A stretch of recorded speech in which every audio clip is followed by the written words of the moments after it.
The 105th Squad is a costuming group formed for cosplayers by cosplayers. We are a 501c3 educational charity focusing on costuming and prop making.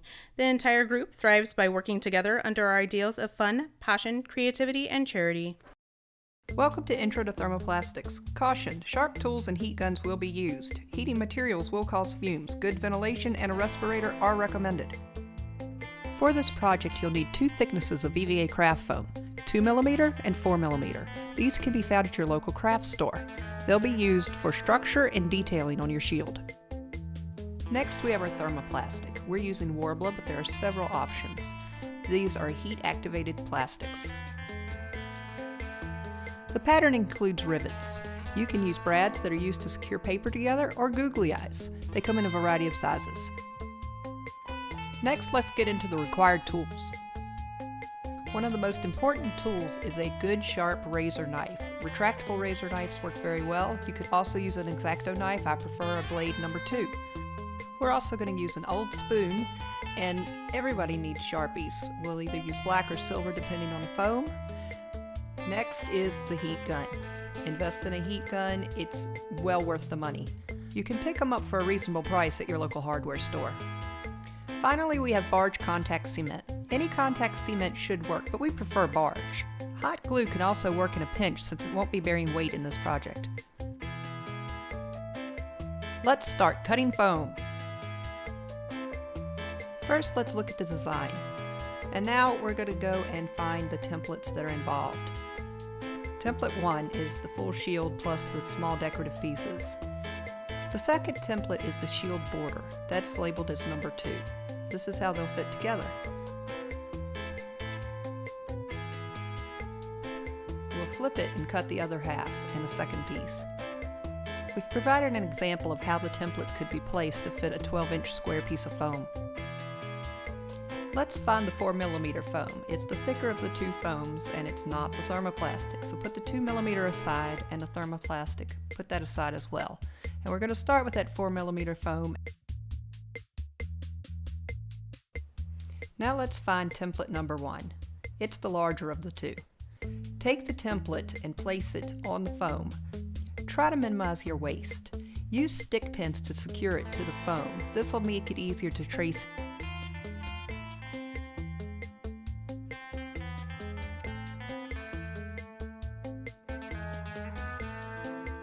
Now that we're done pinning, use the silver Sharpie to trace along the outside of the shield.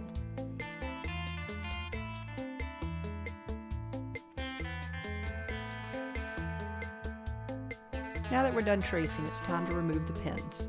Once the pins are removed, we'll take the template off and prepare to cut out the shape.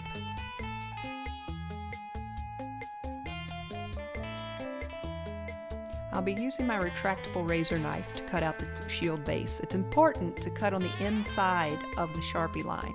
That'll give you a shield base that is the exact same size as your template. To make the cleanest cuts, you're going to want to keep your razor at a 90-degree angle.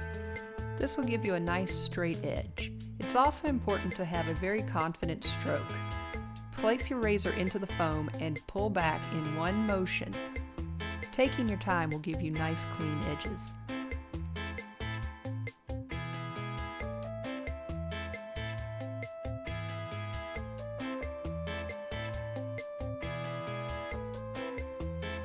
This is the base of your shield. Now we're going to be cutting the shield border. For that, we're going to need template number 2. Locate it, and then we need to pick what kind of foam we want, either 4mm or 2mm. It's up to you depending on how high you want the border to be on your shield. I'm going to use the 4mm. Place template number 2 on the foam. Arrange it so that you have as little waste as possible. Once again, we're going to use stick pins to secure the template to the foam to allow us to trace it.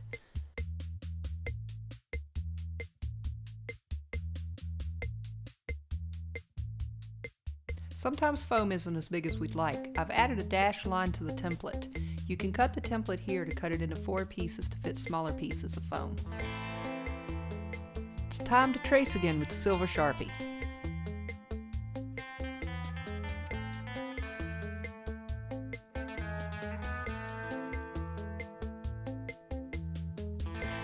The holes I'm marking are for rivet placement. They can be done now or later. Flip the template over and repeat for the second half of the border.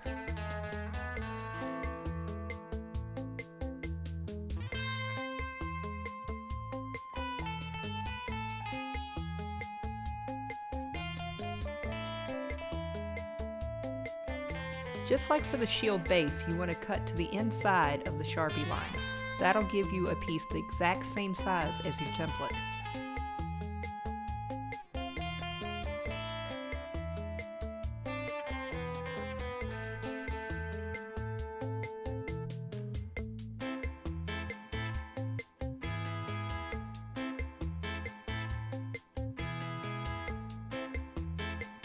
One side is finished. Now we're going to go ahead and repeat on the second side. If you notice your cuts aren't clean or they look like they're fuzzy, it's time for a new blade. Foam is notorious for eating blades. You're going to go through a lot of them, so keep several handy. For these retractable razor knives, you want to snap off the end blade. Be sure to also tighten it when you're done. Let's look at what we've done so far. The shield back goes on the bottom and then the shield borders go on each side. Now we're ready to trace and cut out the inside decorative pieces. Once again, we have to pick which foam we want to use, either the 2mm or the 4mm. You can even use a mix. It's up to you. I'm going to use the 2mm for my decorative pieces. Once again, we're going to find template number 1 and pin it to the foam. Now trace the decorative pieces with your silver Sharpie.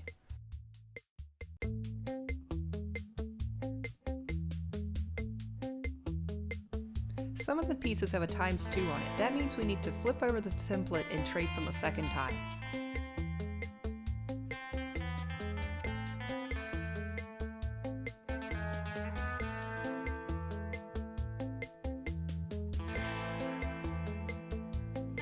Ta-da!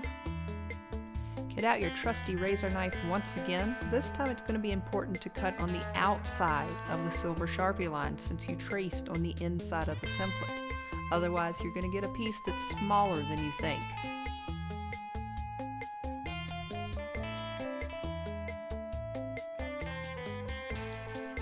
This can be a long and fiddly process, so just take your time.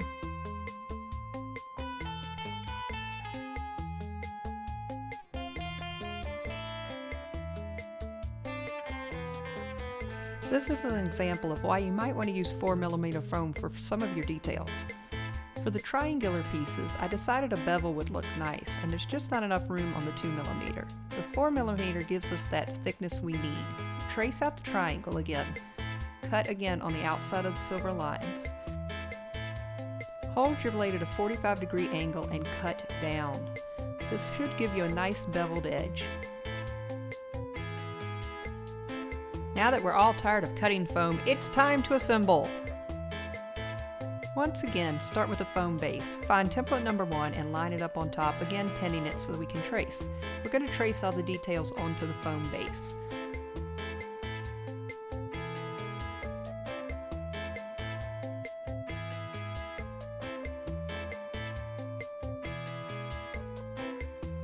I wanted to get a feel for how it was going to look, so I placed the pieces on top of the foam base.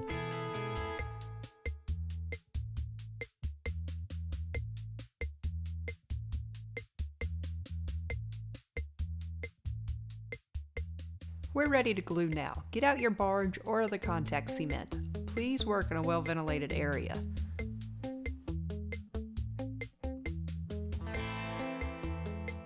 Contact cement should be applied in a thin layer on both pieces that you're sticking together. Start with the base and apply again a thin layer. You don't have to be overly neat since we're going to be covering this in Worbla. Take the small individual pieces and also cover them in a thin layer of cement. You are going to want to let this almost dry before you try to stick them together. Be sure that you have them in the places that you want them, because once they make contact, they are not going to separate easily.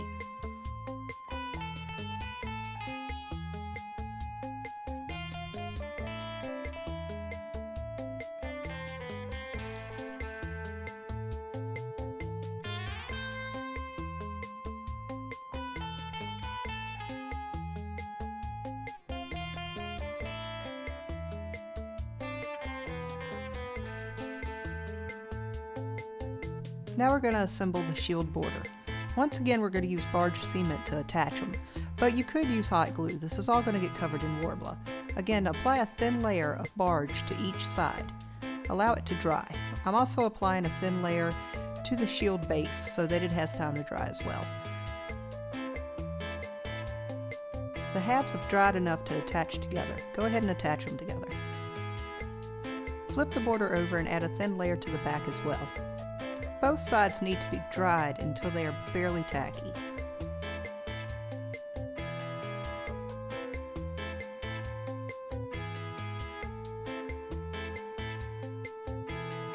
Again, with contact cement, placement is key. You're not going to get more than one try at this, so go carefully.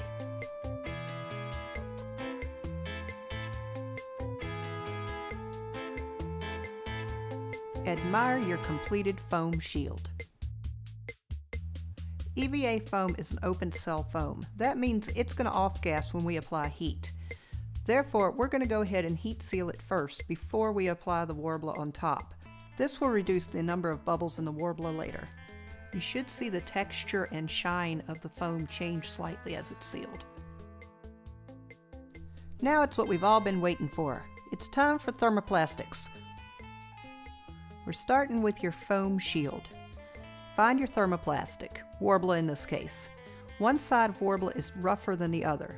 The shiny side has a little bit more adhesive, so I would put that face down on top of your shield. Verify that your shield has about an inch overlap of Worbla on all sides. Alright, now let's break out that heat gun. Use the heat gun. I like the highest setting, but do what you feel safe. Heat the plastic evenly. Keep the heat gun moving. You should see the texture start to change. It's going to become the consistency of fruit leather. Once it's at that state, you're going to want to drape it over your foam shield. Continue adding heat. Being very careful of the heat, you want to press the Worbla onto the foam base. I use my hand and a spoon. Keep in mind, this material is hot at this point, so be careful you don't burn yourself. If any air bubbles get in your way, you can use a stick pin to stick them and then press the air out.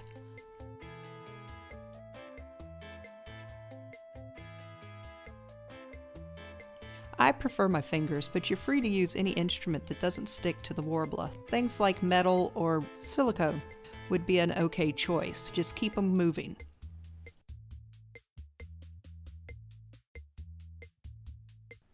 At this point, I'm ready to trim off the excess. Trim about an inch around the border. I use kitchen shears. Be sure to save your scraps. Worbla can be reheated and reused. Heat the part that's going to be overlapped. Wrap it around to the back. Cut in pleats as needed to fit around your shape.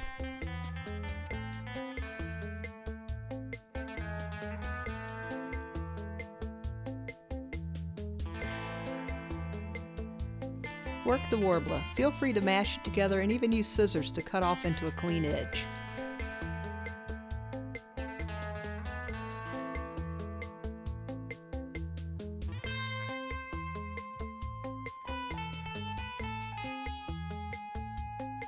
As you can see, you can reheat and keep working on one section at a time.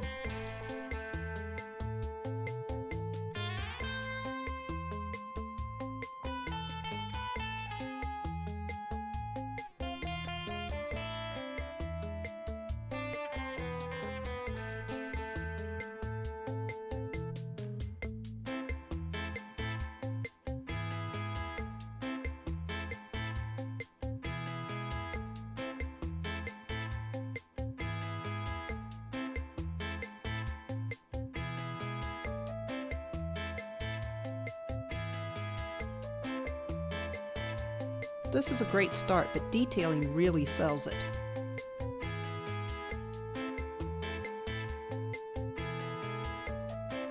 To really give it good detail, I use my spoon handle, reheat sections, and press in to really define the edges. Reheat small sections and work on edges one section at a time. Here you can see more bubbles in the Worbla. Again, poke them with a stick pin and squish out the air. Keep working the edges. This will take some practice. You can be too rough and sometimes poke through the Worbla. reheat it, and it should help you reseal it. Admire your thermoplastic shield. For that extra touch, we're going to add rivets. Use the template, number 2, to mark where the rivets should be placed. You can add the rivets before the thermoplastic, but that will make the draping of the thermoplastic more challenging.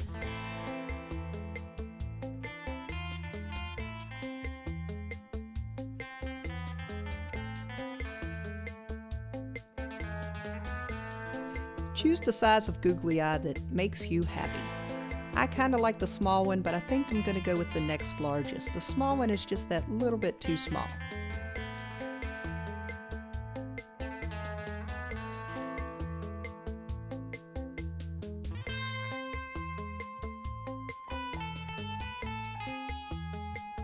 Get your trusty heat gun and reheat the area where you're going to add a googly eye.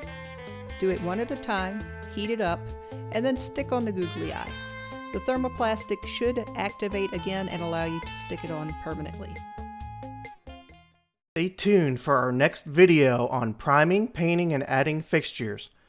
The 105th Squad Phoenix Hive would like to thank the following members for helping out with this video: Justin DeRoe, Mariah Kinney, Gabrielle Bayliss, Sork Duncan, Kat Denimore, Susan Heath, and David Heath. If you would like to see more content like this, please like this video. Consider subscribing to our channel and turn on notifications by clicking the bell icon just below this video to be alerted when new videos are published.